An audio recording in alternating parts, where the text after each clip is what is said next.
Welcome everybody to another episode of the Black Wealth Renaissance podcast. Your boy David Bellard, 1/4 of the Black Wealth Renaissance, checking in with my co-host, fellas. How y'all feeling? Peace, peace, peace. It's your boy Jalen here, checking in back at it on a beautiful Saturday. It's kind of gloomy, but it's still beautiful. We blessed. We still here and we surviving. Doing great, man.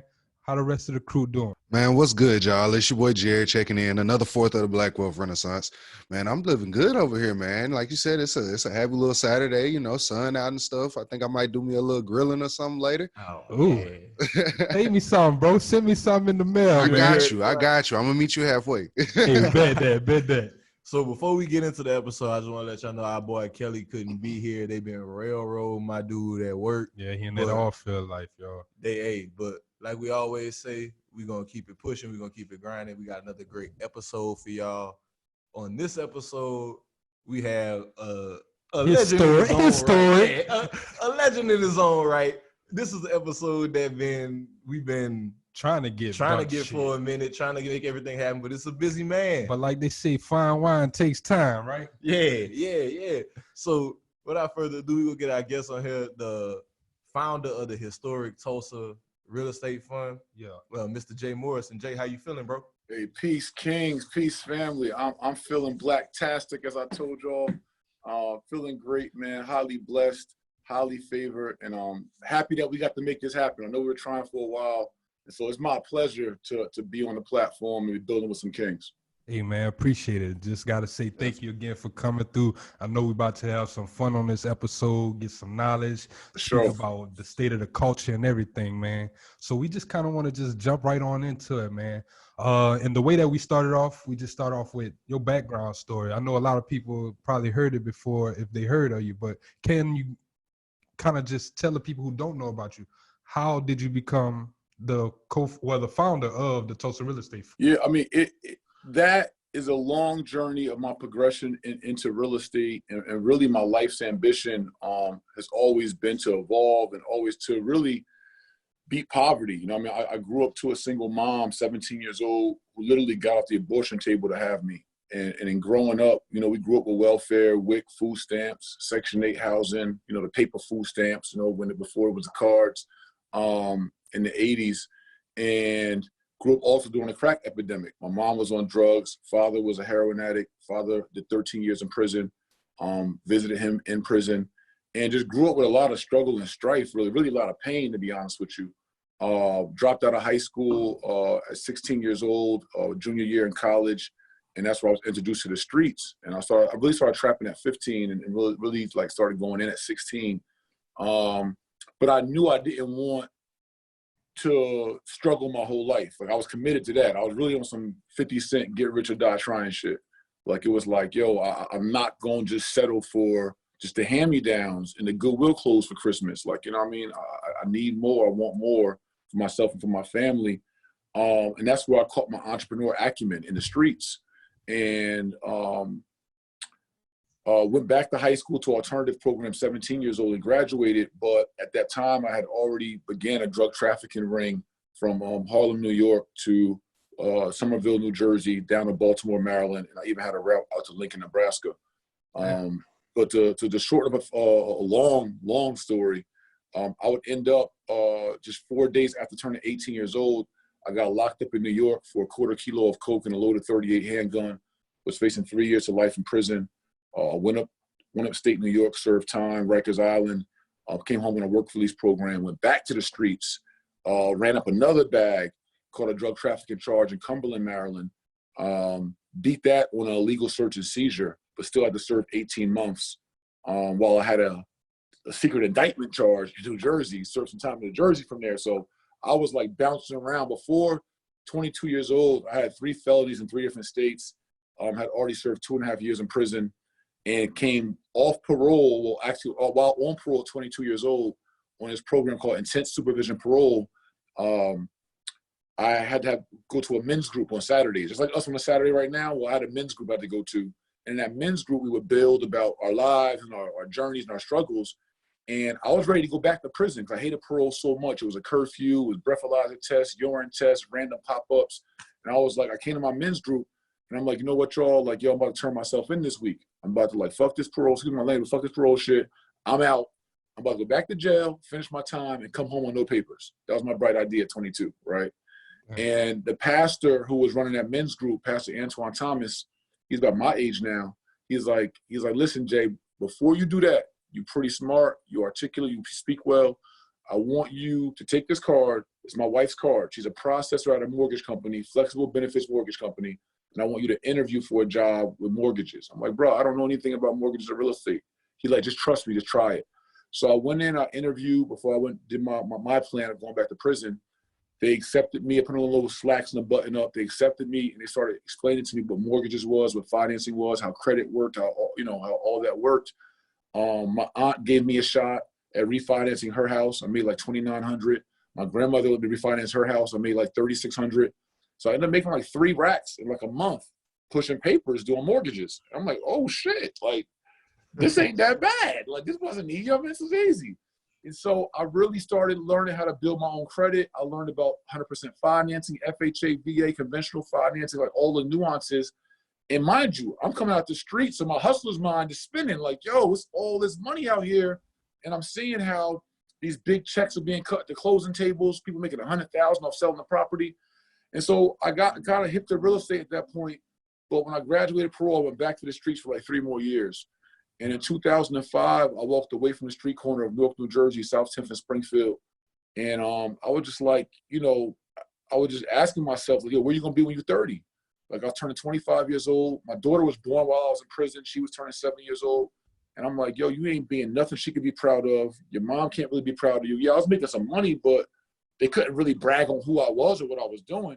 And I was like, yo, I never gave anything my energy.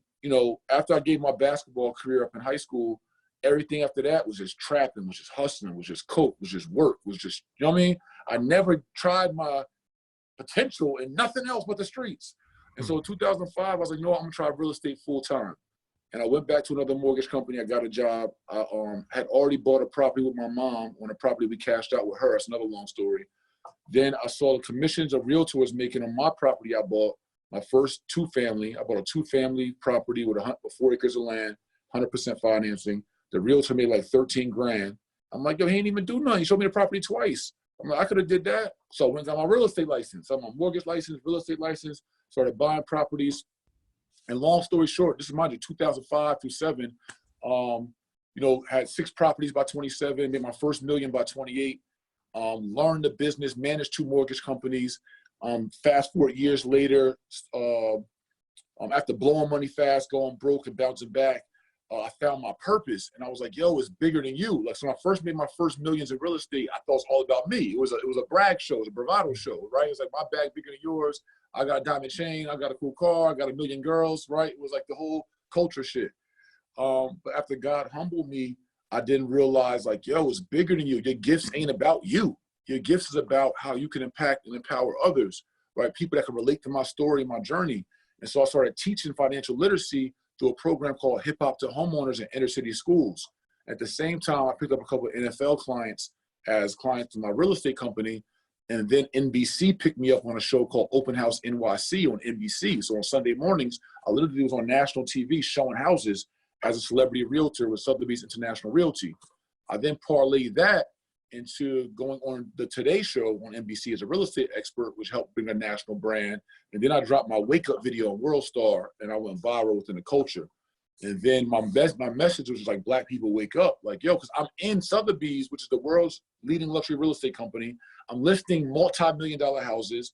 I've made millions in real estate, but I'm seeing I did it out the trap with no college education as a 3-time felon, all odds against me. And I'm like, yo, this shit ain't that hard. Our people are just underinformed. And so I was just going on a tangent educating. And then as more people responded to that in 2014, I was like, well, how can I bottle up my education? And that's when I started the J. Morrison Academy in 2014. Long story short, to get the Tulsa Real Estate Fund. I'm trying to get there. This is all how it started, though. Through the J. Morrison Academy, we've now educated over 100,000 students in the last 6 years.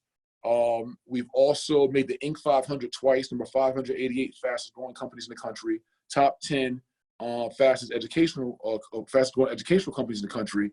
And we went on our corner class tour for 4 years in a row, going on 5 years, where I would teach real estate investing, home ownership, credit, wealth building on inner city street corners, right? We've done 65 of those in 32 cities, and our legendary 24-hour corner class here in Atlanta, Georgia, where I literally taught on the corner for 24 hours straight from 6 a.m. to 6 a.m. I taught 12 classes, a class every other hour for 24 hours straight.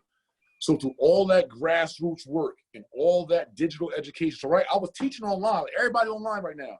I've been doing this since 2014 online, right? Then I was in the streets teaching it on the corners. Then I was in the schools teaching it through Hip Hop to Homeowners. And I was going back to prisons. I've been at Cooks County Juvenile Detention Center in Chicago. I've been back to Rikers Island, C-74, where I was locked up. I taught classes there and made the real estate program.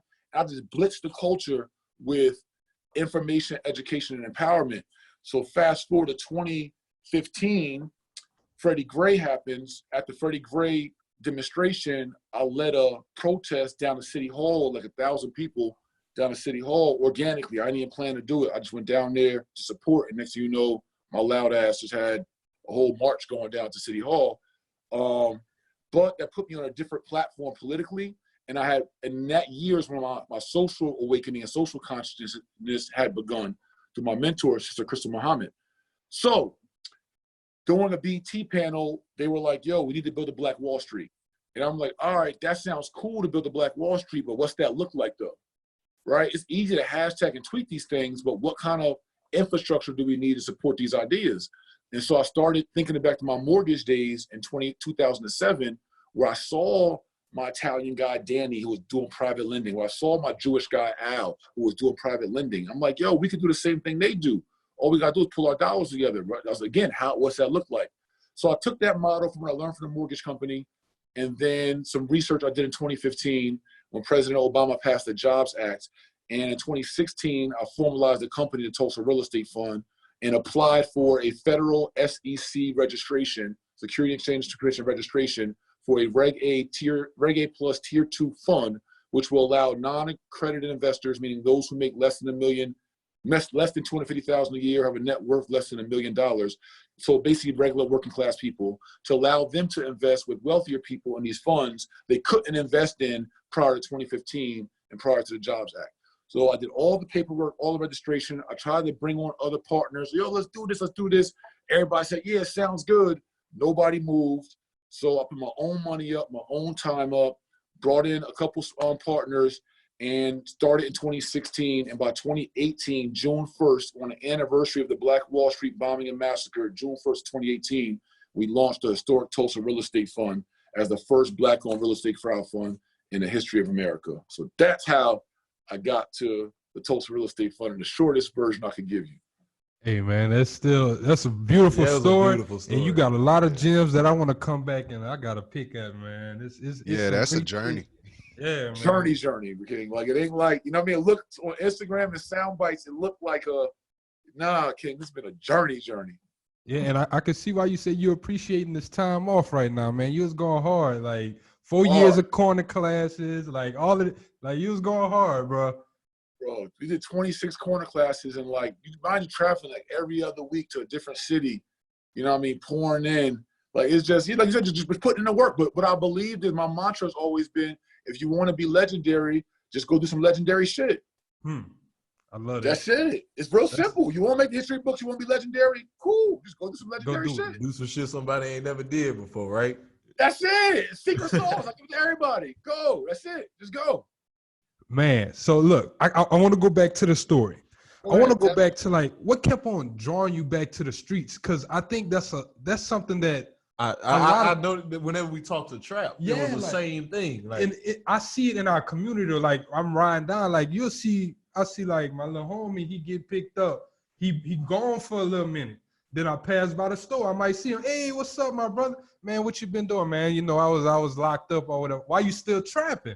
Hey, man, it's all I know. So, like, even with you watching your mom be on drugs as a kid and stuff, what kept on drawing you back to say, okay, this is the way that I got to get this shit? Because after you catch that first felony, that first charge, you already think your options are limited, right? You already think you could rap, play ball, or get a job, right? So you don't really see examples of what you want to be and who you want to be that are successful, that are swaggy, that are, you know what I'm saying, that are in some kind of entrepreneur field. Like we might see it more these days in social media, but back in the 90s and 2000s, you didn't really have these kind of representations, right? So when you already think that, then when you get locked up, you know that job thing done shrunk now.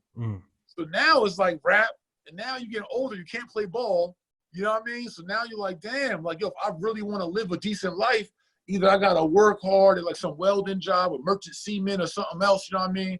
Or I got a trap, and trap is all around me, right? So it's like my mom sold drugs, my grandfather sold drugs, my uncle sold drugs, my aunt sold drugs, my stepfather sold drugs, my biological father sold drugs, you know what I'm saying? Everybody in my hood, it was the easiest commerce, it was the easiest transaction to be able to make. My whole hood was full of either fiends or customers or dealers. So it's like, gonna be the buyer or the supplier, man. Yeah, buyer or supplier, right? And so when it's in your community, when, mind you, I didn't plan on selling drugs, but I remember walking home. I was playing basketball with one of my boys, and on the way home from the basketball court, like 4 customers stopped me, and I counted. I could have made $300 if I had work. I wasn't trying to be no drug dealer, but I'm like, damn, bro, we trying to scramble up $2.95 for 5 cheese sticks from Pizza Hut. Me and him together, trying to scramble up $3, and we could have made $300 just by having work. It's like at some point when you grow up in poverty, you tired of that shit. So it's like, if this is actually a viable option for me and it's right in my face, you know what I mean? At some point, your ambition kick in. And so then once you do that and do it well, so you gotta think. Like I was talking to one of my guys last night, and there's so many layers in my story. We're gonna be working on my movie soon, but I was telling him how much I respect Jay-Z, right? And Jay-Z mentored me through his music in like 97, 98. So when everybody was like on DMX and on Mason, on Pac, and on like everybody else and all of that, I was like a Hov fan because I love how Hov moved. And Hov's thing was like, on the low, that's how you blow. You let your shit blow quietly, and then you blow. You know what I'm saying? So when I hustled, I never was a loud drug dealer. Like, you never would have knew I sold drugs. So I was telling my man, though, like, at 17 years old, when I went back to high school to the alternative program, I'm going to Somerset County Votech. I got a $6,000 Blueface Samaritan Rolex on, no diamonds, no nothing, no gold chain, no nothing, right? Everybody in my block got big Jesus pieces, big crosses, big diamond chain. You sound, you look, you act like a drug dealer. Me, I'm chilling, unassuming, shoestring on my neck, simple Rolex on. You would think it's like a play watch, you wouldn't even know. But I'm 17, making down there $5,000 a week. You know what I mean? With like down there $50,000 put up, you know what I mean, under my mattress at 17, right? So when you say what made you go back, it's like, yo, I was running a bag up. I was good at it. You know what I mean? It was the first time I was ever to see money and be able to create my own way. So just because I went to jail and did a year up New York, when I went to prison in New York, all it did, I connected with other drug dealers in New York. I connected with white boy Eddie in Staten Island. He put me on to the plug uptown, and I was able to end some strategies on how to lock my town down. And jail was criminal school. I learned how to hustle better. Yeah. When I got locked up in Jersey in 2001, 2002, Poppy from down Camden showed me how to compress coke and turn 100 grams into 300 grams. So every time I went to prison, I just learned how to hustle better. So when I came out, right, in prison, all you do is daydream all day and bust it down all day. So when I came out with a vengeance. And I was like, yo, I was committed to being successful at that business. The consequences did not deter me from my ability to believe that I could beat the trap and be successful at that business, because that was the first success I ever tasted in my real life. That's real deep. And even like you said, you know, that was your first time tasting success, but you wanted to beat the trap. A lot of people don't understand it's really a game that you can't win. A lot of people don't understand that, but like you said, you were able to eventually realize at 25, hey man, this is a game I'm either gonna end up back in jail or somebody gonna shoot me. That's just, yeah. Bro, it's real simple. Like, yeah, odds inevitably, especially as you start making more money and become the man, you become the big fish, your odds of getting locked up, your odds of getting popped increase. Because now you the ideal of what everybody want to be. You got everything they want to have. So it's cool when you got goons and you employing killers, but them same people will be the same ones that turn on you. So I was hustling in one of the hardest sections of Newark, New Jersey, South 10th and Springfield. Anybody tell you about it? 100 in the Avon. And the guys that I was hustling with was the real deal. And so I'm like, yo, I'm the one that's supplying and feeding everybody. Like, how much time do I got before somebody either do me in, set me up, or I'm locked up? And I already had 3 felonies. So I know if I get locked up again, I already know what it is. It's a wrap. So I'm like, yo, I don't like how that story ends. That's not fair to my daughter. It's not fair to my mom. And it's not fair to myself that I never even gave myself a shot at nothing else. Like, I never even tried nothing else to even see. And then lo and behold, I get into real estate. I went broke my first 9 months in real estate. I didn't make no money by learning the business. And I was about to go back to the trap, actually. I literally was calling around like, yo, what's prices right now? Like, this real estate shit ain't working. In a month, I was gonna go back to real estate. I made $13,000 that month, my mortgage and realtor pipeline. The next month, I made $30,000, and 4 months later, I made $93,000 on a foreclosure. And ever since then, I took off. Damn. So the point just kind of being like, it wasn't overnight, it wasn't instant, but when I put my talents and my gifts, man, and another thing I did is I aligned spiritually, right? It wasn't just money, is that I changed my moral code, and I built a relationship with the Most High during that time too. So I ain't just leave the streets and I still was like, you know what I mean? It's kind of like now, like, people see what they see from me, what people don't understand. Vibrations is high, bro. Like, I'm aligned with the Most High. Like, I operate out of a spirit of love, out of a spirit of unity, a spirit of collaboration. It ain't like talk. Just how I really walk every day. And my alignment with the Most High and my commitment to Him and my obedience to my calling is where my blessings really came from. Early in my career, when I made millions, I lost that alignment. So the alignment got me to millions, but when I started making millions, I started tweaking. I'm like, yo, it's all me. I'm that guy. I'm that nigga. You know what I mean? Like, I start feeling myself. Then I became humble, which is why now, no matter how much success I have, historical moves I make or whatever, I never feel it's about me. It's never about me. I don't even feel that way. I don't internally, you know what I mean? And I keep a level of humility because that arrogance and that pride and that ego was my destruction before. And I went from making millions to being broke, to being bankrupt, to having no car, borrow money from my mom after making millions. And it was a very humbling experience for me. And I'm like, yo, if I ever bounce back, I'm never being that guy again. You know what I mean? And so to have bounced back through my early 30s and to now have, you know, to run essentially 2 8-figure businesses and to have made tens of millions and to have national influence and do all this cool shit, it's like, bro, that ain't even about nothing. You know what I mean? It ain't about nothing, especially when our people are still in last place, especially when we're still not liberated. So one person's success is really not that significant when you look at the whole of the village.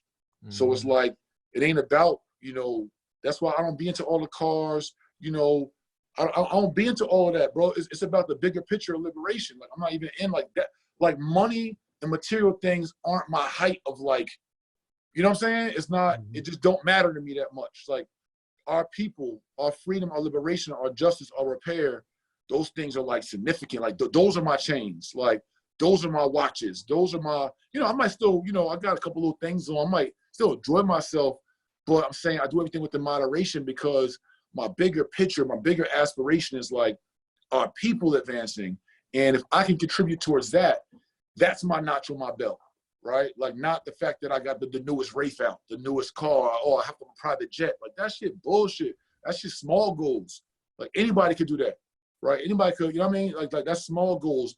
Big goals are like things that we've never done before, things that our culture's never accomplished. You know what I mean? Like so I'm in the historical shit. I'm in the legendary shit. Like, that's my energy. For sure. And Jay, I do kind of want to go back and go into, you know, you touched on your first deal after you got your real estate education. So could you break down to the people what your first deal looked like? I mean, my first deal was, so I'm gonna say this.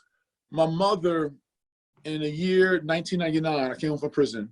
My mom, while I was in prison, my mom tried to buy a house, right? Mind you, we lived in government housing, Section 8 shit, right? like 6 of us literally in 2-bedroom, like most of my life. And my mom aspired to, she cleaned herself up, got into the church, right? Was like super hustler though. My mom always been ambitious. So we had a paper route, like my mom had babysitting jobs, like whatever she had to do to make extra money, right? But she always wanted a house. So my mom, in 1999, knocked on my door. I just came home from prison for like a month. So while I was in prison, she tried to buy a house and a realtor jerked her for a down payment, right? But she didn't get discouraged. She still went back at it again. Now I'm home. She's like, man, I need $3,000. I'm trying to buy this house around the corner on Center Street. I'm like, all right, cool. I'm like, going to Timberland box. I'm like, there's 3,000. So she went in my shoebox. She got 3 racks and she put her down payment down on the FHA property. She put $3,000 down on a $100,000 house. Now we cleaned the house up. We didn't even paint it. We just cleaned it. You know what I mean? Cleaned the cabinets, cleaned the bathrooms and shit like that. And we move in. So the house is right in the hood on the block. So like, I'm trapping out the house. Like, you know what I mean? Like, I'm telling you, meet me around the corner. You know what I mean? Like, I'm trapping out the house. We live in there. I go to prison, come back. This is our family house. So 3 years later, my stepfather was suffering from a heroin addiction. And, you know, so all the money he was making, he had a full-time job. He always worked, but all the money he worked went out the house, right? He went, you know, he didn't pay the bills. He was copping dope. So my mom, like, man, she like, your dad ain't been paying the bills. You know, we in pre-foreclosure right now, and we got tax lien on the property. So I'm like, damn. I'm like, you know, mind you, I'm riding around in a cherry red Navigator, paid cash. You know what I mean? I'm stunting. And I'm like, yo, I can't be balling out here, and my mom is in foreclosure. That shit backwards as hell, right? So I sold my truck, copped down, took a little Chrysler joint, sold my truck, paid my mom's tax lien and foreclosure off. I think it was like 12 grand. Paid her tax lien and foreclosure off, put some money up. And my mom, like, thanks. We called up on the mortgage, and she was going to try to refinance, but her credit was so bad because of the missed mortgage payment, she couldn't refinance. And mind you, remember, in 2002, I worked at a mortgage company, so I knew refinancing. So I tried to help her refinance, help her credit, but we couldn't refinance her. But in 2002, I had also started getting my own secure credit cards, my own secure loans, paid my own little cable bill, Sprint bill off as a trapper, but I just paying the shit. I'm going down Daytona Beach. I'm swiping my card on scooters. I'm like just doing bullshit, but I'm paying my bills. So when 2004 hit, my mom was trying to figure out what to do with the house. We saw that my credit was up, right, from the years I had just been paying my bills. So what we did is we sold the house in the hood. We found out from trying to refinance the property she bought for $100,000 in, you know, 3 years prior, it had went up in value. It appreciated $100,000 in 3 years. So we sold it for like $199 and we bought it for $100. So we cashed out after the realtor. We cashed out like $93,000, right, or something like that. So my mom, because I gave her the 12 racks to pay off the foreclosure and all of that, she gave me $33,000. She's like, thank you for looking out. Boom, here you go. And then we used my credit and the rest of her money to go buy a house in Allentown, Pennsylvania, which my first property I ever bought was a house under my name for my mom off the profits we made from the property I gave her the $3 grand down for. And then I took my $33,000, put some up, and the other part I went and bought a half a bird and went back to the block. You know what I'm saying? Old habits die hard. But my point is, that was really my first real estate deal, my first real estate transaction and a lesson learned. Then I went on from there and I went in learning mortgages and finance. That's why I teach so much, bro. If you know the shit, it's not that hard. Mm-hmm. So because I knew financing and mortgages, I was then able to buy my first property, 100% financing and putting no money down. And I bought my 2-family with Section 8 tenants and 4 acres of land I was going to develop. And then went on to buy my next properties, et cetera, et cetera, et cetera. So that's kind of how my first deals went, you know, breaking into the industry. So all those things. And my first real estate purchases weren't even good purchases because I didn't even know about investing like that.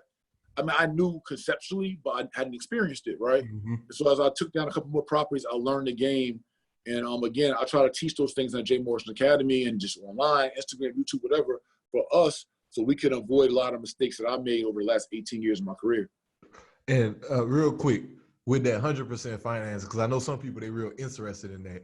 What type of loan did you get to do that? Do you do USDA or was it like a seller financing deal? It was a non-conventional loan at that time. So at that time, banks were doing non-conventional 100% financing. I know USDA sometimes does it. VA loans sometimes do it, depending on the product or the person. Now they're a little harder to get, but there are creative ways to still do 100% financing. And you have, obviously, FHA and conventional loans where you could do as little as 3% now. So I got a question, man. Whenever you done your first deal, did you have that same feeling of whenever you like had your first sale, like in the streets? Like, was it equivalent? Man, listen, man. So so to my first lick, like my first real, your first lick. Like, I'm gonna say, honestly, when I made that 13,000 that month I was gonna quit, that was I think 3-4 deals closed in my pipeline. I've been working on for months, and they just finally all hit. Then the next month I made 30,000. I closed one deal. I was the realtor on one property that I sold, right? Got commission on that. Mm-hmm.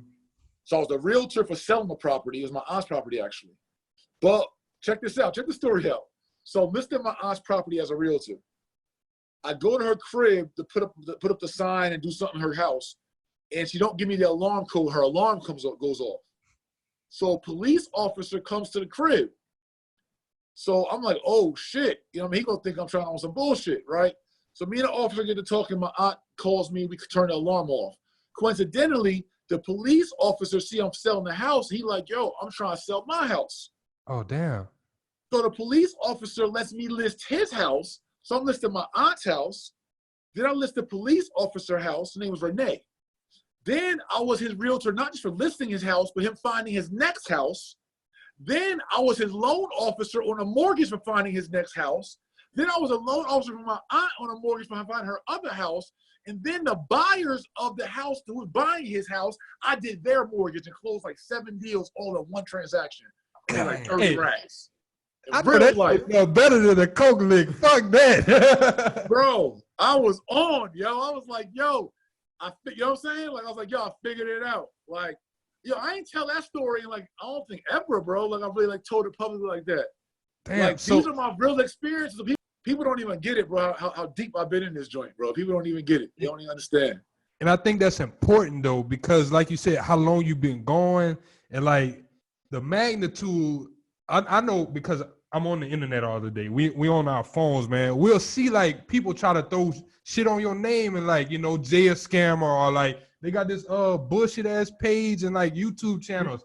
And it's just damn, a lot of people saying that this man has never done real estate or anything like that. So as you breaking this shit down, that's showing, hey man, nah, fuck that. I really have done this shit. They just wasn't around. The internet wasn't even invented when you know what I'm saying? The YouTube, internet wasn't even invented when I was doing YouTube wasn't even invented when I was doing real estate. And people wasn't even using YouTube the right way. They wasn't using the way they're using it now. They wasn't even using it like that. Y'all just late. You know what I'm saying? That shit crazy. Y'all late. By the time before 2007, when many of them was graduating middle school or high school or a dead-end job somewhere, bro, I'd already made millions in real estate. Ooh, I love it. Late, bro. Hey, so what does those percentage rates as being a loan officer hit? Because I know as a real estate agent, you're getting 3%, right? Max 3%. So what does the rates hit for as a mortgage officer? So as a loan officer, and mind you, with Tulsa Real Estate Fund, we're doing private lending now. So one of our biggest models we're going to push out, the rest of this year. But as a loan officer, you basically get paid on percentages as well, what we call points, right? And so you charge 1% or 1 point or 2 points or 3 points for whatever that loan amount is. So if it's $300,000 loan, you get 1 point, that's $3,000. If you get 3 points, that's $9,000, right? So every point is 1%. So, I did a $500,000 loan and charged 2 points, that's $10,000. Now that's to my brokerage. And my split with my brokerage, I started out only getting a 30% commission of the gross that my brokerage made. But then I worked my way up to 70% commission. Damn. Then I worked my way up to managing 2 mortgage branches where I got a 90% commission and an override over all my mortgage underlings, if you will, my mortgage loan officers. So you could close a $500,000 transaction, charge 3 points, which is $15,000, get 70% commission, and walk away with damn near $9,000 off one loan transaction. And about how many hours of work that'll take? I mean, shit, you might have to walk it down and work it over the course of. The thing with real estate, you understand, your deals are 30 to 90 days away. Mm-hmm. Now, you ain't putting in 8 hours a day on a deal, 30 hours, but it just takes time. So that's what happened. But when it builds up and that pipeline builds up, after you have built your time up, you would cash out big. But yeah, for one loan transaction, depending on what the borrower's challenges might be, I mean, you might put in 8 hours for one damn loan. Total over 30 days, over 45 days, 60 days, you might put in 8 to 12 hours to close one loan. By the time you get the paperwork, pull the documents, get the appraisal, do this, do that. You know what I mean? So this is why I got so good at multitasking, King. I have like 13 different clients, and they all got different situations. This one had a bankruptcy 7 years ago. We got to find a loan for them.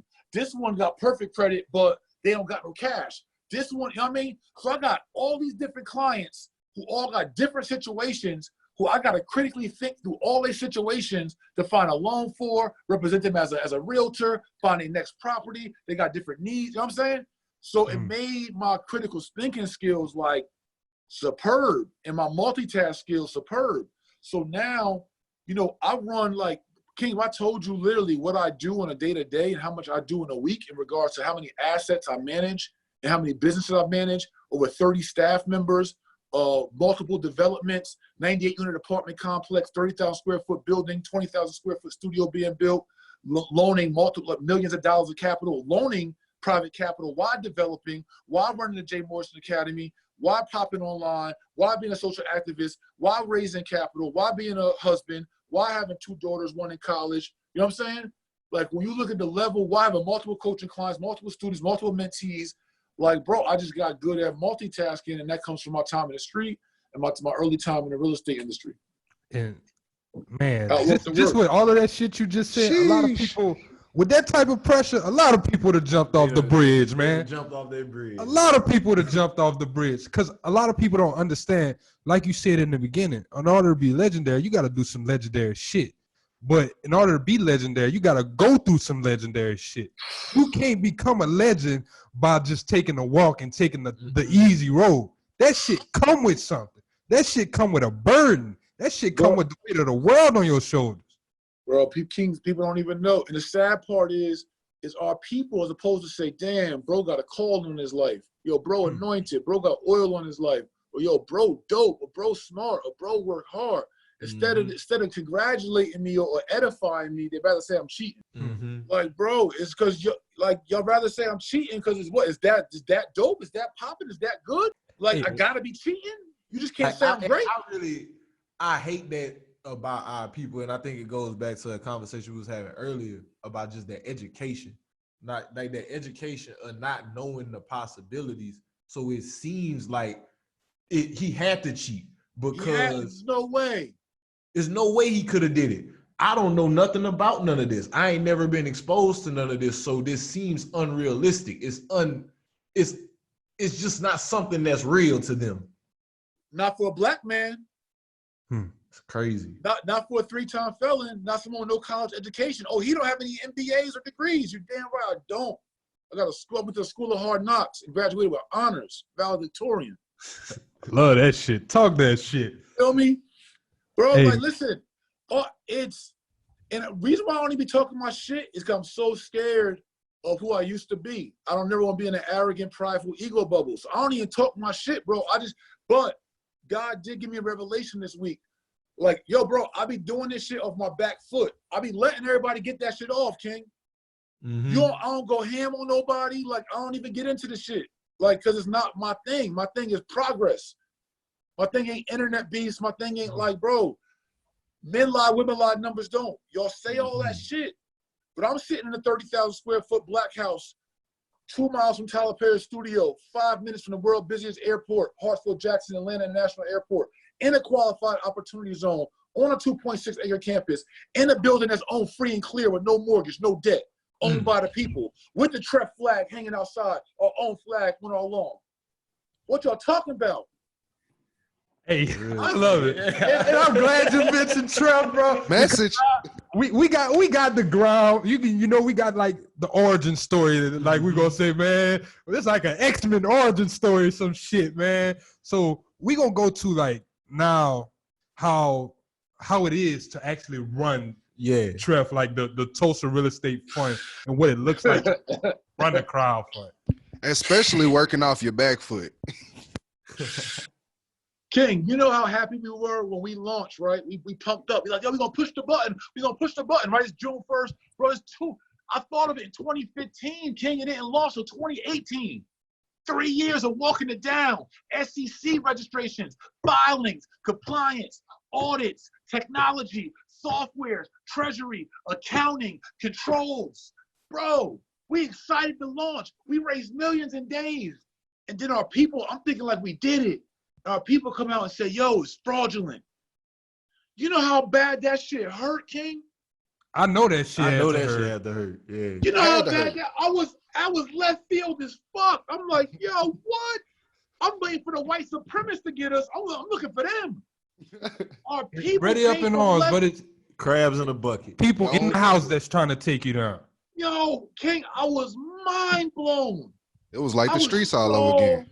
Mind blown. I really was. And it was, but you said it was the Most High needed to, and still needs to test me and my leadership, test me and my commitment to loving our people, being patient with our people, and progression, testing me to see if I'm willing to go through the fire. I ain't gonna lie, King. If you would have asked me last week, if anyone was like, I used to blame other celebrities or influencers. I used to blame them for not doing what I just did. Why don't y'all do it? Y'all got bigger influence than me. Why don't y'all? They were like, people like, yo, I don't want the reputational risk. I don't want to deal with them people. I used to be like, how you want to deal with your own people? King, I don't fucking blame nobody anymore. I don't blame you. I don't blame anyone anymore. I apologize for any insinuation I've made to anyone of influence for you not putting your reputation on the line to unite and galvanize our people economically. I apologize. You were wise in what you did. I get it. Imagine putting your whole career and reputation and your dollars up, your freedom up on the line. And see, people don't understand when you're running a public fund, a SEC registered fund, when you say that I'm scamming or being fraudulent, you're saying that I'm a criminal. You're saying I'm committing a criminal act. Not that I'm scamming this to GoFundMe and, oh, we don't know what he did with the GoFundMe. That's just more of an opinion thing, right? You can't get in trouble for what you do with a GoFundMe. When you're saying that I'm misappropriating funds and that I am being malicious and that I'm doing something fraudulent, you're saying I'm committing a criminal act. You're saying to my wife and to my daughters that I'm risking my freedom to do something wrong and my family. It's just disrespect on so many levels, bro. Like, I got a 20-year-old daughter who goes to one of the top colleges in the country, and she just shakes her head because she know her daddy work. She know my integrity. Like, it's sad, but to run this business, and I want you guys to try and cut me off at any time because I'll talk. But to run this business, King, and mind you, I'm going to be offering consulting and advisory with anyone that wants to take the challenge on and do a fund.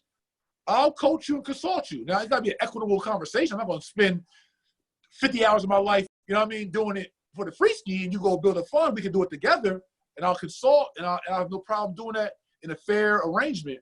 But I do want to lend my talents and gifts to others who want to do this opportunity, right, and fast track it and learn from my 2 years of expertise and experience. But let me tell you, this shit is complicated. It's complex because you got the marketing and branding side, of course, right? You got to run a crowd fund, you must excite the crowd. Yeah. So you got the marketing and branding side, which most of us get, right? We do that kind of, organically, we charismatic people, we get that. But past that, you got the compliance side. You got to stay in SEC compliance. You got to stay in financial compliance. You got to stay in real estate compliance. If it's real estate, if not, it could be technology, it could be venture capital, it could be health and wellness. You can run any kind of fund, right? But you got to have compliance. Then you got your auditing, you got your bookkeeping, you got your financial controls, you got your treasury, you have, so all things from your escrow arrangements, you got your third-party administrators, your third-party transfer agents, then you have your SEC legal, your business legal, then you have your semi-annual filings, your annual filings, then you have your technology, your websites, your software, your app, your CRMs, all your follow-up campaigns. You have then your like our day-to-day business, portfolio management, real estate acquisition, underwriting deals, evaluating deals, the submission of deals, the scrubbing of deals. Then you have your investor relations, communicate with sponsors, your redemption policies. Then you bro, it's like it's layers on layers on layers. Then you got to deal with then for us. So our people went and yelled and screamed about this is fraudulent, this can't be right in the beginning. So then we had subpoenas from the SEC and the DOJ, Department of Justice, the FBI.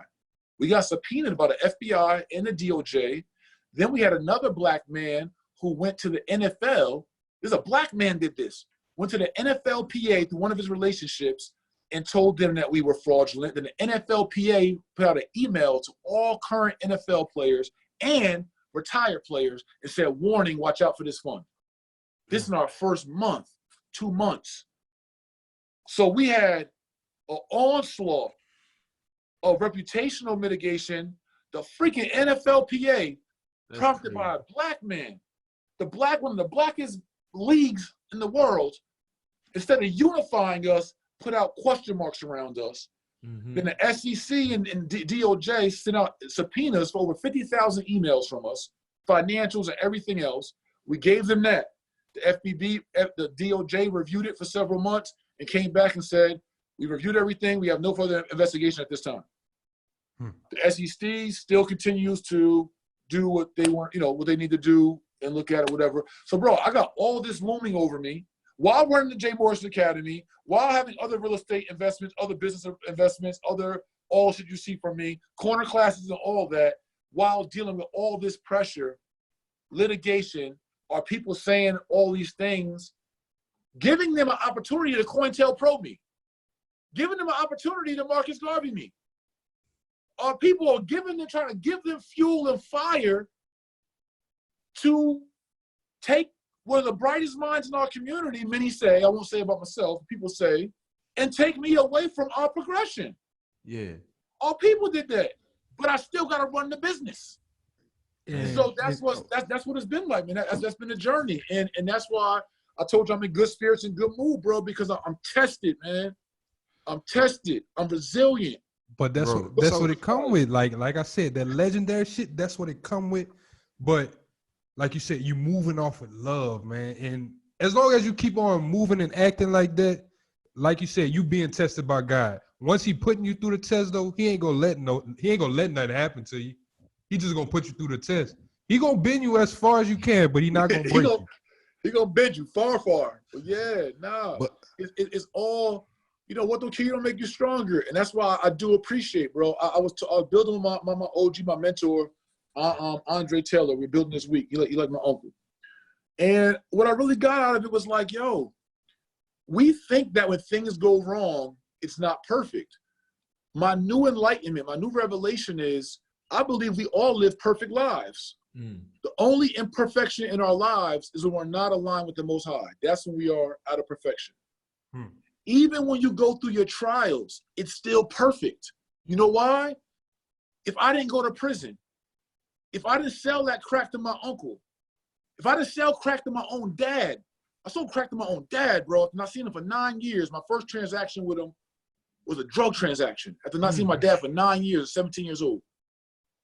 If I didn't go through those things, if I didn't go through prison, if I didn't go through bankruptcy, if I didn't go through the fraud allegations, if I didn't go through the scams bullshit, if I didn't go through the lying on my name, lying on my wife, all the different stuff, if I didn't go through all of that, King, I wouldn't be who the Most High designed me to be.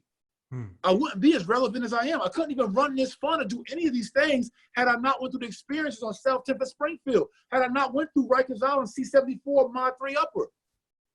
I couldn't even be who I am. I needed all the imperfect moments in order to live the perfect life that God had aligned for me. It's all perfect, even when it's not perfect. Man, that's a fucking message. That's a fucking bar. And I know my brother Jared got something to say. I want you to say it because I got something to piggyback off of you, my brother. Bet you back. Oh no, that's the hey, no, I agree that's a bar. I had my question pertained to what we were talking about before previously with the trust fund. Because even before that, we had spoken and we had said like a lot of our people really don't understand in financial literacy. We don't have a lot of the experience with the investing and investments in general. So I guess my question more so is like, where was the miscommunication? Like what's the where they're not understanding, because obviously you have all your paperwork and everything in order, because if you wouldn't, like we said, this is actual fraud on a large scale. This is jail. So it's like, where's the miscommunication? Why they're not getting it, or where they're not getting it? No, King, a lot of it is some people are committed to being misinformed, or some people are committed to not understanding. Like they don't want to know. That's fair. Real shit. You know what I'm saying? That's fair. Like King, no matter what I did, I could break it all the way down. They just committed to believing that this ain't right. It's like I look at it like it's like build and destroy, right? Some people got that destroy energy. Like you look at their energy, look at their pages, you can see their frequency they on, right? And so I'm not saying we did everything perfect. There are things I would go back and wish we could have taught a little more or did a little whatever, but we did weekly calls, Q&As on weekly calls every single week to be transparent. All kinds of videos, all kinds of, that wasn't really the issue. The issue wasn't so much about miscommunication. The issue was more about, because that's one thing to say, okay, bro, I think you miscommunicated or I don't understand, break it down to me. That's different to say I don't understand. True. It's another thing to say, because I don't understand or because I don't know, that you're doing something fraudulent or that you're wrong. That's a whole different energy. One energy is, I want to build, I want to give you the benefit of the doubt. Another, or a lot of people just didn't like our business model. People told me, I didn't like your business model. So they put the name or word scam on our business model because they didn't like our business model. Because they didn't get it. It's just a self-hate thing, bro. I literally talk to people one-on-one. And there's business owners here, even here in Atlanta, went on their pages like, this is a scam, Tulsa real estate fund thing. It's like, bro, how do you say that? Like, how do you just go and say that? Like, a scam means something illegal. Did they come visit the Black House? The No. SEC said it wasn't illegal. King, these people, after the FBI looked at 50,000 of our emails, looked at our financials. The FBI, fuck that. Looked at our whole shit. They said we have no further investigation at this time. Mm-hmm. These people who didn't even look at our file, didn't look at our shit, or looked at it and just made up what they want to make up, bro, because whatever it is, man, it makes them, I can't speak for other people about it. You feel me? Like, it's, again, it's big, it's new, and as I think it offended a lot of people, honestly. It offended a lot of people. Said, "Oh, y'all marketing look like a rap video." Y'all like they critique the most stupidest shit. Thank you. They critique the most. Like, okay, you don't like our marketing because our photo shoot, because or this. Okay, like word. But they don't understand that you marketing to our fucking people. That's what they use. They do understand that, but they don't want to understand. Mm-hmm. You feel me? Like they understand. I follow you. Like people, a lot of folks they understand completely exactly what's going on, but for the entertainment of their purpose or their argument, they gonna act like they don't get it.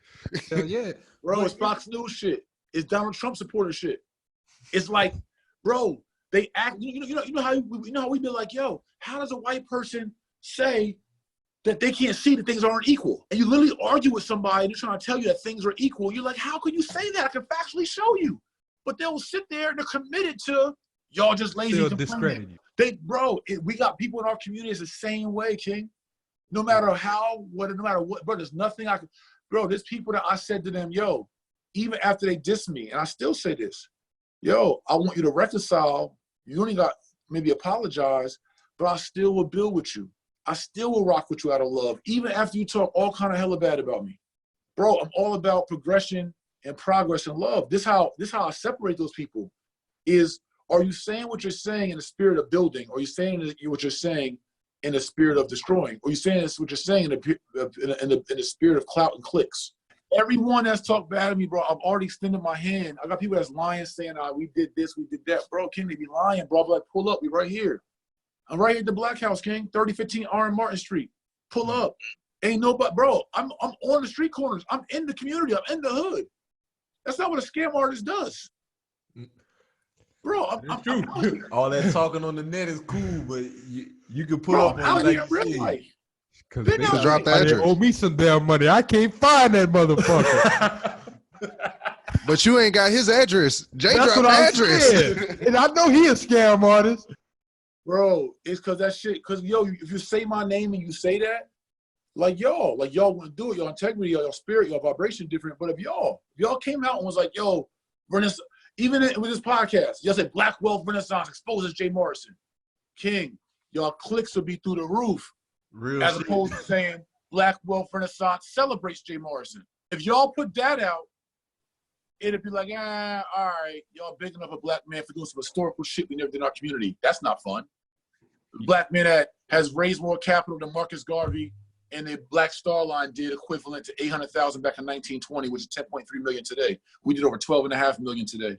But that wouldn't even get highlights, bro. But I guarantee you, you say Black Wealth Renaissance exposed to Jay Morrison, bro, they gonna be on. They want that. Most listened to episode on this motherfucker. Most listened to episode, King. That would be crazy. Bro, but doesn't that speak to a fucking ailment? Doesn't that speak to a level of trauma? That's mental illness. That's mental illness. Like, why do you seek that out? But I think it speaks deeper to like our trauma, like this. Everybody, we really gotta understand that, man. Whenever we look in the mirror, you're not just looking at yourself. We gotta start looking at it like we looking at our brothers and sisters, because a lot of this shit we go through, we not the only person going through this shit. We not the only person. Like, I don't give a damn if it's pulling me from Louisiana or if it's pulling Jay from out there in Georgia or Jared whenever you was in damn Nebraska. We all can see that we all still fucking. We got the same struggle. Exactly. We got the same struggle. Like, it's still 2020. We still getting shot down in the fucking street. Still got the listen, same shit going on as was. The day that we getting shot down on the street, where that goes viral, the day that the King of Mod joint goes viral, instead of posting about that, our same people in our community are posting that Jay Morrison is on days after we made a historic raise and our people get shot down, instead of focusing on our open enemy and our oppressor, they get more clicks and bait by focusing or putting negative shit in front of my name or after my name. That's selfishness. You're not about the community. You're not really about building. You're not about the village. You about popularity. You about clout. And it gives you more clout and popularity to destroy your brother who has done some things that people are paying attention to. That's just a different kind of vibe and energy. You know what I'm saying? Like, that's all that shit boiled down to, bro. Like, bro, listen, you could check people's spirit, King. Like, you could go down their feed, look how they talk and how they walk. Like, I was talking to King Clinton last night. He joined my firm less than a year ago, like several months ago. He like, yo, bro, I saw you online, but working with you is different. Like, listen, my whole organization, it's just a culture here. Like, everybody calls you like kings and queens in my whole organization. Like, in our meetings, in our emails, in our all that, like, we don't, like, my whole family, like, we don't do that nigga shit. We don't do that bitch shit. We don't, like, none of that shit. Because I've been doing it since 2015. I believe in speaking life into us. Like, these aren't online ploys. These aren't, like, cool, conscious, like, you know what I'm saying? Like, ploys. It's a way of life, bro. It's like loving your people, loving our people greater than they hate themselves, as Honorable Elijah Muhammad said. It's a way of life, bro, that we try to adopt and I try to live by. And I understand the sickness of our people. And you know, so that's what I think hurt. But again, back to my revelation, man, I just realized that as we all know, we ain't gonna take everybody with us. Nope. And sometimes, you know, you need the dark in order for the light to shine brighter. A light shines brighter in the dark than doing other light. If I put my cell phone flashlight on right now, you ain't gonna see it as well as you would in the dark. We need the dark energy, even from our own people sometimes, for our light to shine. If you look at Jay Moore, I'm talking about not my words right now. Screw my words. Everybody got words. I'm talking about, King, if you just look. If anybody would just look and look at my body of work. Now, my words, if you just look at my work, just year after year after year, out in Sterling, we did a bus trip, sponsored at the bus. I was on the front line out in Sterling with the new Black Panther Party. In Baton Rouge, he was murdered. We was there. Alfred Wright, Hinch, in Linfield, Texas. I was in the front line. I was there. Freddie Gray, I was there. Shakezia Clemens shut down the Waffle House. I was there. The Houston's restaurant discriminated against me and my wife and our organization. We shut Houston's down here in Atlanta. Front line, we was there. You look at in the schools, on the street corners, creating the fun, educating online. King, this has just been stacking it in. It's so much a person can do until it's okay. This person faking it like, oh, this shit like real life shit. Like, right. At what point? And the crazy part for our people, we're so into the negative and the drama because that's what we know. That's what we know is the negative and drama. So you believe somebody that just popped up online with a 1-year run, just formed their LLC a year ago, and they'll tell you I stole from them, and you'll believe them, but you won't believe me that got an 18-year track record. You won't believe me that done did all these things, but you believe somebody new because I think it feels better. I'm telling you, it's like an ego or pride thing. It feels better sometimes for us when we believe somebody did something so great and it seems unbelievable. It almost feels better for us to accept or believe, damn, that person did cheat, or that person was fraudulent, or that person ain't who we think they are. You know what? That means he's more like me now. Mm-hmm. So it makes us feel better sometimes to even think that that shit could be true, because if it wasn't true, that would mean this motherfucker's operating at a high-ass level and a high-ass frequency, which means I got to step my shit up. But if I believe that he on some bullshit, that means, nah, he ain't really who he say he is, so therefore he's more like me. Or instead of raising myself up. And it's easier to pull him down than to level up. Back to the same crabs in a motherfucking bucket, man. Man, damn. And so look, man, this tip there, you got me like really just going right up, man. I do want to hop into the fun and the raise a little bit more though, man. Let's do it. So, me too. That historic raise, that shit had to feel good. So can you talk to us about like what went into that, and like actually y'all closed the fund, didn't y'all? Y'all not accepting any more new Yeah. So we want to word it the right way. The company is not closed, but we closed the fund. In essence, we terminated the capital raise. We're not taking on any new partners. Mm-hmm. So people took that. We said that the fund is closing. It's our last capital raise. And then they said, see, we told y'all the fund failed. The fund's going bankrupt. The fund failed. They're closing it down. Why are they raising capital when the fund they're closing down? Like, God damn, y'all. Jeez. Like, even if you misunderstood that, just give me some fucking credit for some integrity. Or like, at least I've shown that I'm like a little smart or something. Like, no, we're not raising. Why would we raise capital for a company we're closing? Like, that means a business, that means we're closing the company. That means all the money has to get back dispersed back to the investors when we close the company. That's why would we raise crazy, capital for that? Like, come on, y'all. So anyway, let's talk about the good shit. All right. So like with the raise and everything, man, I want to speak about like one of y'all first deals y'all done after y'all started like getting the money. I remember you spoke about one of them y'all did in Lake Charles, right? It was a complex. Like, what does that look like to say, okay, now we got this crowd fund, now we can start distributing this money back into the community? Yeah, I mean, that's just a mortgage operation, man. That's private lending. It's private lending. So we accept applications for opportunities, for deals.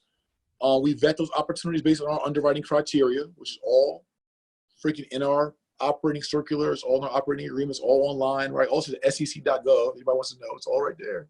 It's all disclosed. So we're taking these deals. So anyway, this particular opportunity, one of my mentors called me and said she had a sister in Lake Charles, Louisiana, that had a deal that this white-owned lending institution was going to fund for 20% down payment. She got the appraisal back. The property appraised for $300,000 more than what you're buying it for. So as a lender, you feel good about that, right? Equity. Because you're loaning money on a property that has a lot of value. Well, this white-owned institution private lender. They then went back to the sister, to the queen, and said, well, we're going to need some more money down. So the deal was actually better than what they anticipated. And when they got the appraisal back, they then asked for a bigger down payment. They tried to box her out of the deal. Because they knew it was so good. The deal was so good, they tried to box her out so she couldn't actually purchase it, so they could backdoor it and go grab it. So my sister, my mentor, came to me when we had launched and brought me that opportunity. I vetted it. We looked at it. We put it through our underwriting, and we ended up financing the sister. We gave her the financing for the construction. She put down a 10% down payment with us. We gave her the financing for the construction. We charged her a mortgage interest, an exit fee, did some creative stuff to because actually she was losing a deal. Matter of fact, she had like 2 weeks to close on a deal. She was losing it because they had bullshitted her for so long. So her contract was about to expire. And this was going into Christmas of 2018 Christmas, going into New Year's 2019, right? Her contract is expiring. She's about to lose like a $30,000 deposit, if I recall correctly. We couldn't fund the deal that quickly because I had to do it responsibly. I couldn't do a favor, right? And I didn't have enough information. I was on my way to Ghana, Africa with my wife. So from Ghana, Africa, we pulled off this deal from Ghana where we made an agreement with her that Treff would buy the property. I said, trust me, sister, trust me. We're going to buy the property, cash. Then we're going to sell it back to you with our financing at the reasonable terms we agreed upon. Because it wasn't enough time for me to loan her the money. I couldn't trust to loan her the money because we haven't fully gone through all loan progression. I knew the value was there, but we couldn't set up the mortgage note quick enough. Not during Christmas time, right? Because everyone shuts down during Christmas time in the mortgage and banking industry. So we bought the deal ourselves, cash, and then we sold it back to her at no additional cost and financed her and let her keep the property. Then she refinanced us out. We made a 34% return on investment, and she still kept the property with $300,000 in equity after the renovation she made, and she owns it to this day. Oh, that's a blessing. The power of group economics, though. That's really what that speaks to, man. Because like nobody gonna take care of our community like we can, and we always talk about the idea of pooling capital so that we can access investments. But that's really what that is right there. Like that's really. But look at how much integrity, ingenuity, and expertise had to be employed in that one deal. You had to know how to evaluate a 14-unit apartment complex in the first place. That's true. You got to know how to actually do a mortgage in Louisiana, which is actually one of the most unique states in the world. Parish, man. I was shit crazy. Correct. But we did that. Right? You got to do the mortgage, the security deed. Then you have to, then on top of that, I bought the deal from her. If I was this bad, malicious person, we could have just kept the deal and cashed out on $300. This was a king. Or you came in and just gave her the loan. You didn't give it to her because she hadn't went through the paces yet. Or I could have been irresponsible on some rush shit and just gave her a loan. I did the responsible thing as the fiduciary of our fund, the responsible party, the fund manager. I did this responsible thing for her best interest as my sister, our sister. And I did a economically viable thing for our fund partners in getting us a 34% return on that transaction in real life. You know what? If anybody got something bad to say about Jay Morrison, I need you to do it first. Do what he done did and then try to talk about the man.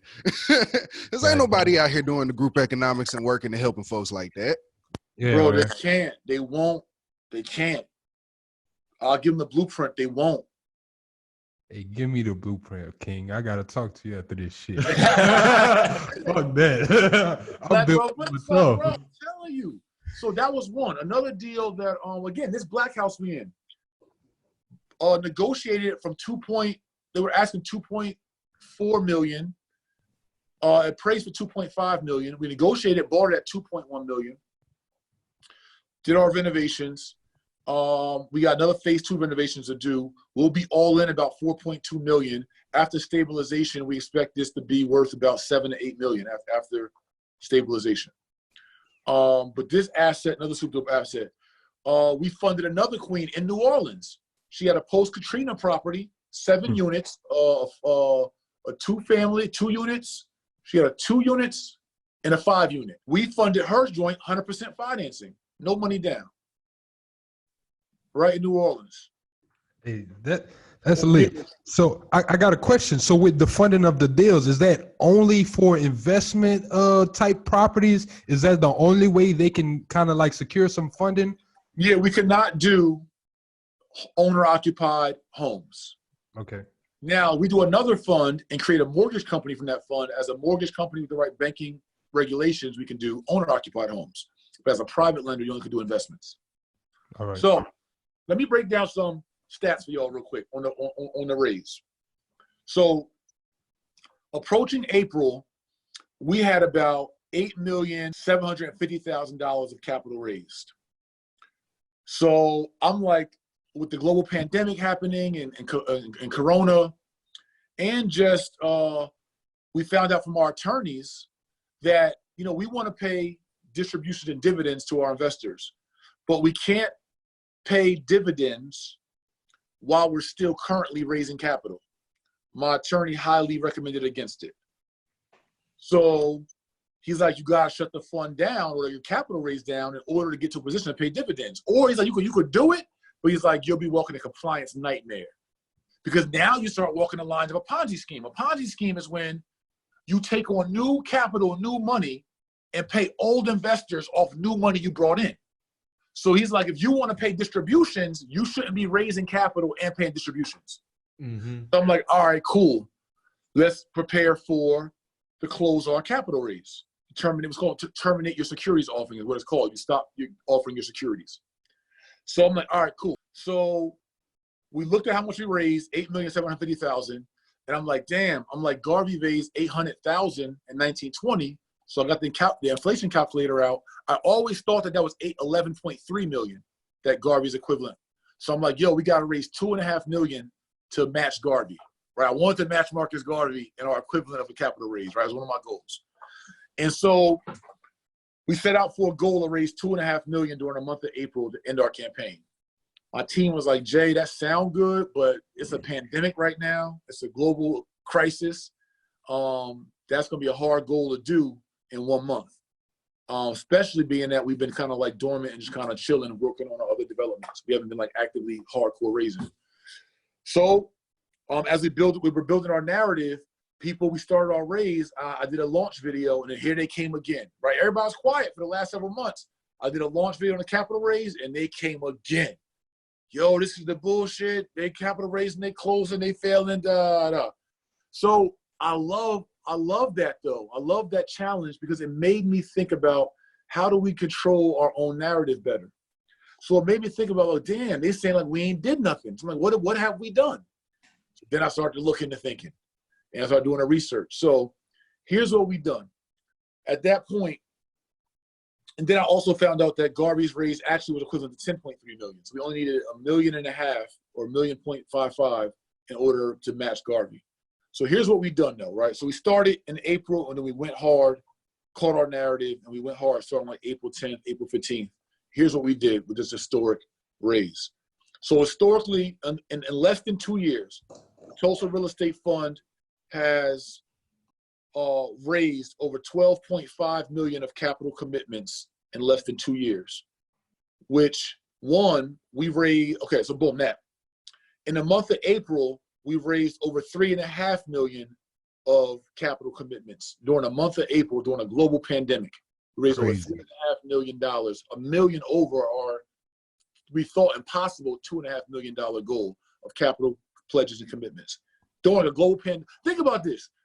During a global pandemic, a Black-owned company from over 5,000 partners, equity partners, raised over $3.5 million on a global pandemic to make our total raised capital over $12.5 million in under 2 years. More than any, is the largest act of group economics ever executed. I mean, equitable economics. I ain't talking about churches and GoFundMes. I'm talking about equity, ownership, and partnership. It's the largest act of equitable group economics ever executed by a Black-owned company in the history of America, period. So we did that.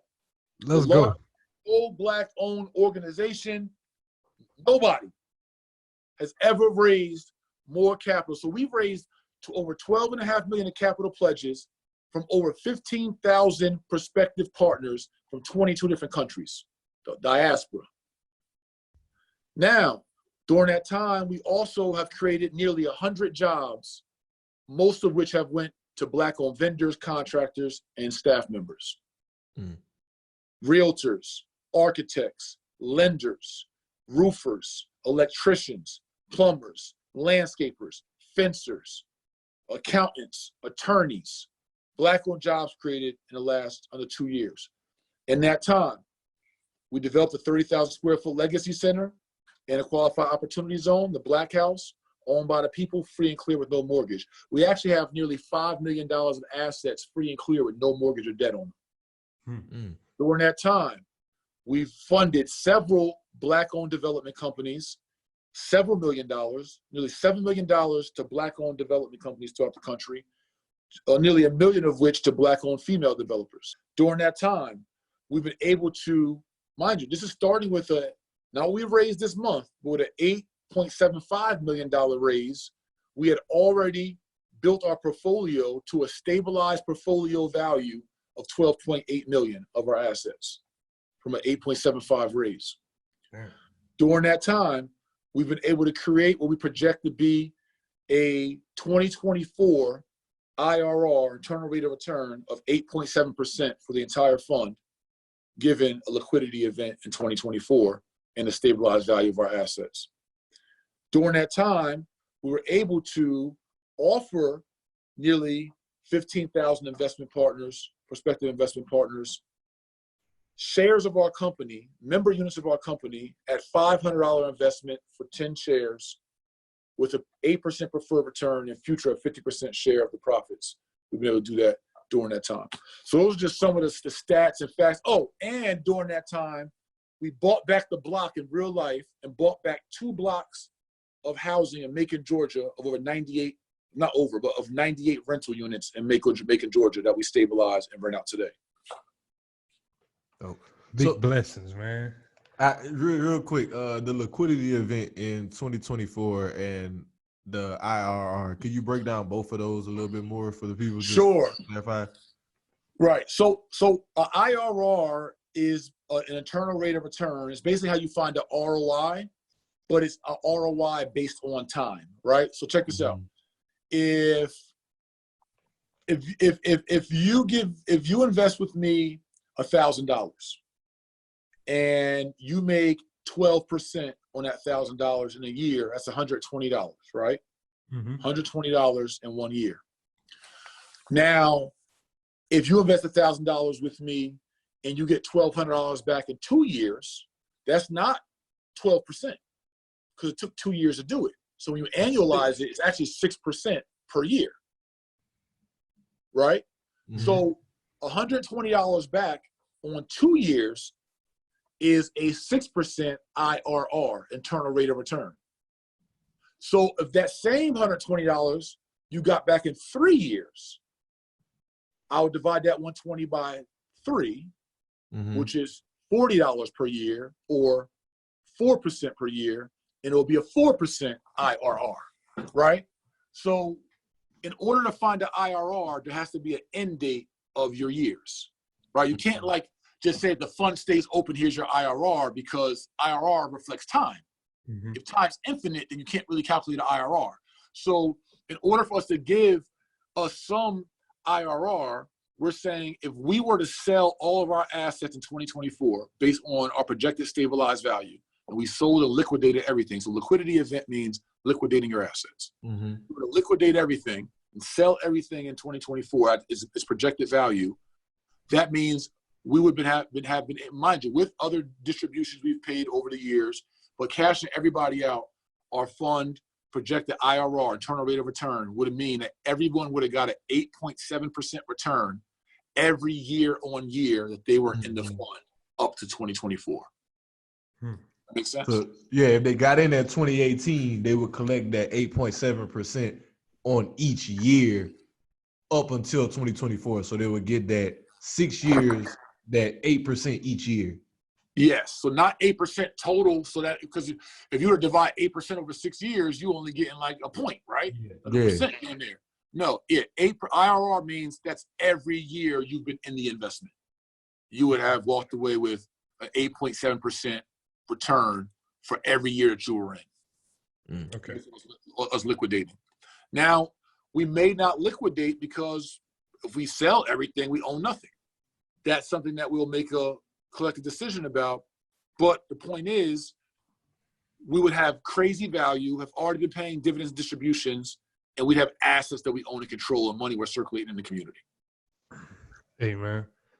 I just got to give it up to you again, man. Appreciate I'm going to just say you taking the sacrifice, like you said, because now I see a whole bunch of other people starting to start funds and stuff like that. So definitely thank you for just putting yourself out and being like, fuck it, I'm going to do this shit. Yeah, I'm going to do this shit. And you inspired a lot of people behind you. Like a lot of people might do it a little bit differently the way you done it. But hey, appreciate you for you doing it and putting out the idea that this shit can be done by a black person, by a black man. I appreciate you, and I hope that we shouldn't be the only in the last.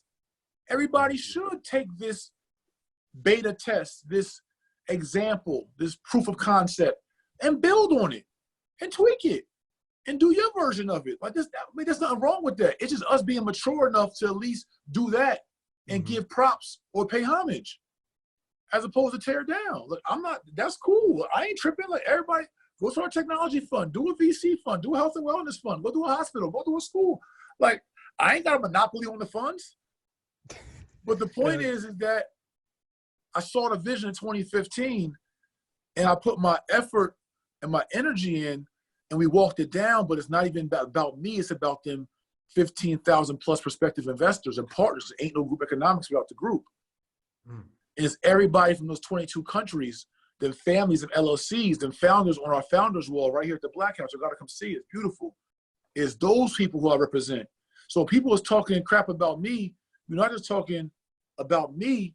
You're disrespecting all those families, all them black families who are part of this company, all staff members who work hard to make this happen for us. And there's nothing I could do to out-petty the petty people. I don't even want to. It's not even my energy. I can't out-petty them. But we all know they can't out-big me. So they stay petty, we stay big. They can't do it. I can't out-petty them. They can't out-big me. They could pay for ads on all your pages. They could do this. They could go make YouTube accounts. They could ask for PayPal contributions. They could do all what they do, bro. My commitment to this shit is too deep. My resume is too long. My heart is too pure. My vibration is too high. And my obedience, my level, and my commitment to the most high. Like that's my secret power. My ultimate secret power is that I'm making sure I'm obedient and I'm walking in the right frequency and vibrations. Can't beat that, no matter how you try. I love it, King. Appreciate that, man. Yeah. And I feel like this is a great way to just pivot to the last section because, man, my brother been dropping some gems. We're going to pivot to the last section of what's on your timeline, man. So I know you said you've been seeing a lot of shit. So what's on your timeline? Just something that you've been on your heart that you've like, man, I wish I could really, just talk about. Yeah, you know what's interesting is that prior to 2 weeks ago, I only followed myself, my wife, and my companies, right? So the only thing I seen on my timeline was us. And then I did a big podcast with the King Morrison, Morrison the General, Derek Grace, 19 Keys, and others. And after that podcast, I was like, you know what? I'm going to build with the brothers, man, Rizza Islam. And so I started following a handful of people. So I'm following like 23 people now. And on my timeline, I see a lot of Sean King too, my brother Sean King doing good work. And so what's been intriguing on my timeline now that I'm actually following other people is what my son has posted, what Sean King was posting about the King Ahmad and what happened here in Georgia, but also about the level and disparity and the clear, blatant show of second-class citizenship that you see on how our people are treated by this system and government and how others are treated by this government. So I posted something that I got from my son's page where it was like the Jewish community gathering at a funeral and the cops was trying to break it up, and how they was just like, they arrested him inevitably, but they ain't slam him, they ain't trip him, they ain't take him to the ground, they allowed him to put his yarmulke back on, you know what I mean? They arrested him, but he didn't get punched in the face. They done maced the crowd gathered around the cops, they yelling at him, they pointing to him, and then you see us where, boy, as soon as time to arrest us, boy, if we don't go easily, they trip, they slam, it's a knee in your neck. You ain't never see a cop lay on a Jewish man, a white Jewish man, with his knee on his neck on the ground, just all his weight, and just sit there while they arrest him. You ain't see it, bro. That is second-class citizenship. I want everyone to check out my book. I wish I had a free way to give it to y'all because it ain't about sales for me, but it is on Amazon.com. It's called The Solution: How Africans in America Achieve Unity, Justice, and Repair. And in that book, man, I'm telling you, I give us a blueprint. Treff is mentioned in that book. Black Vote Day is mentioned in that book. Our African-American repair curriculum is mentioned in that book. Solutions are mentioned in that book. Things I'm living out right now in real life. I wrote back in 2017, like, damn, bro, really good to see you just wrote. But it's bigger than that. I write out some key definitions like second-class citizenship.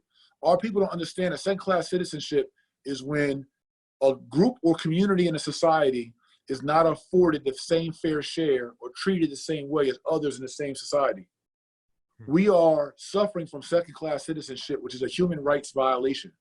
My solution for us, and what I'm going to be living out, you're going to see it soon, and I hope y'all support, and I'll be tapping back in with y'all. Bro, I'm about action, King.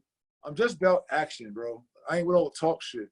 So we're going to be rolling out soon political and unity agenda. And what we need to do as a people, if we want to stop this systematic oppression and this genocide and these years of trauma and the second-class citizenship, is that we literally got to unify ourselves, not theoretically unify. Like, remember when I said with Tulsa, it was like we got to build a Black Wall Street. It was like, what's that look like? Well, how do you actually do it? What's the infrastructure? And we built Treff, an economic vehicle to run a Black Wall Street kind of model. Well, the same thing with unity. What's unity look like? It has to be an actual real thing. And so that's coming. And so on my timelines, I've been seeing blatantly the oppression of our people and the same class citizenship. And so something that's been provoking me to take more action in that space. Hey, I love it, my brother. I love how you identify the problem, but you say, okay, how can I solve this problem? So much praise to you on that one, my brother. Appreciate you, King. I appreciate y'all, man. Great vibes, great energy. I've watched y'all page as well, man. You're always putting out, great content. Just, keep doing what y'all doing, man. Stay consistent. Thank you, my brother. Appreciate that, bro. Yeah, for sure. So, Jay, could you let the people know, like where they can find you? I know most people know, but where they can find you and how they can reach out and how, well, damn, they can't now, but how could they be involved in the next part? Yeah. Right. I'm going to say this. One, everyone can find me at Mr. J. Morrison. MrJMorrison.com, at Mr. J. Morrison Instagram, Mr. J. Morrison Facebook fan page, Mr. J. Morrison YouTube. The fund is TulsaRealEstateFund.com. You guys can learn more about it. It's too late to be a partner. It's over. Wish we could have had this interview prior, but it's okay.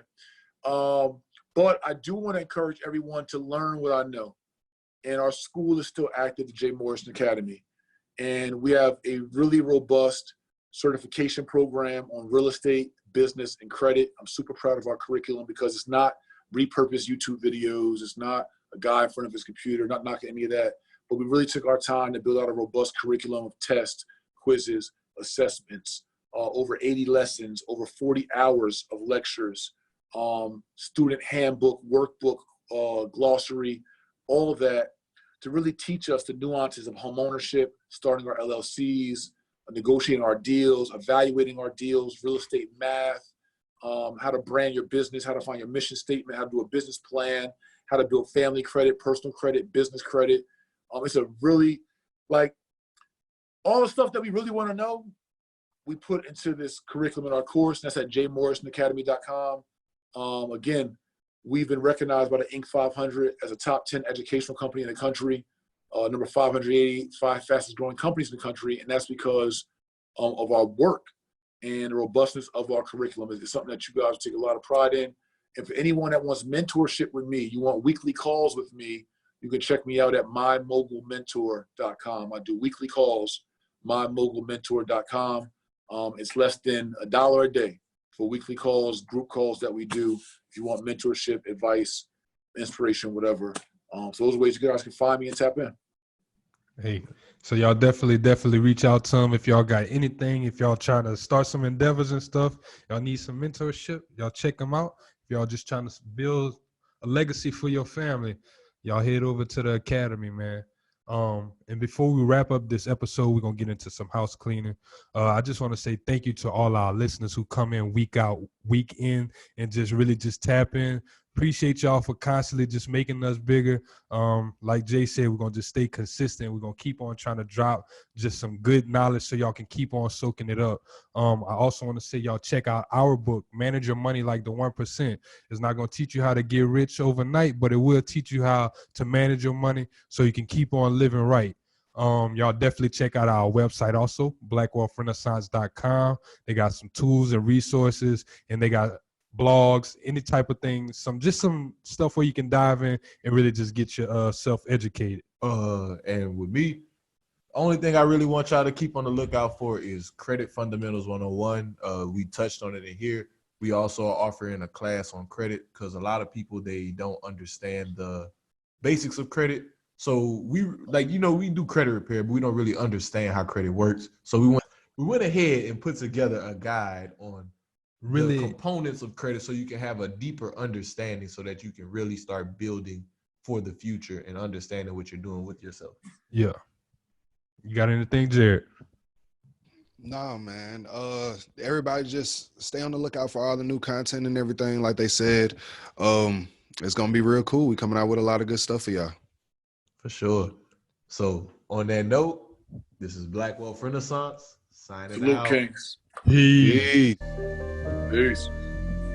Hey, I got money on my mind. I'm just trying to get some dough. I ain't picking up my line.